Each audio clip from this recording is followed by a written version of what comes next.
সোমবার ঝড়ের রাতে একটি বস্ত্রালয় থেকে লক্ষাধিক টাকার কাপড় সহ নগদ 15,000 টাকা চুরি হওয়ায় এলাকায় ব্যাপক চাঞ্চল্য ছড়িয়ে পড়ে।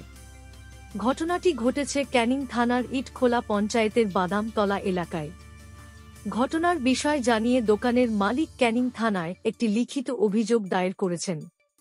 ঘটনার তদন্ত শুরু করেছে পুলিশ।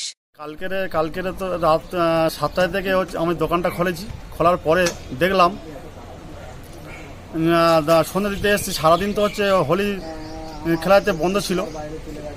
তারপরে 7টার সময় দোকান খোলার পরে সন্ধ্যা দিয়ে বাড়ি চলে যাওয়ার পরে সকালবেলা এসে দোকান খুলে দেখি না গেট ভাঙা, ওপরে ছাদে তালা ভেঙে ছড়িয়ে আছে, ওপরে সিঁড়িঘরে গেট ভাঙা আছে, আর শাড়ি কাপড় টাকা পয়সা সব বস্তা ভর্তি করে লোড করে নিয়ে সব চলে গেছে।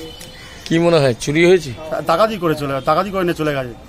কত টাকার সামগ্রী ছিল? 1.5-2 লাখ টাকা। নগদ কিছু নিয়েছে? নগদ 15 থেকে 20,000 টাকা ছিল। থানায় অভিযোগ করেছেন? থানায় অভিযোগ করেছি। কি নাম আপনার? হরিনস্কর। কোথায় ঘটেছে ঘটনা? বাদামতলা।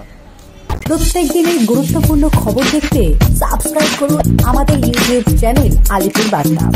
আর নতুন আপডেট পেতে অবশ্যই বেল আইকনটি প্রেস করুন।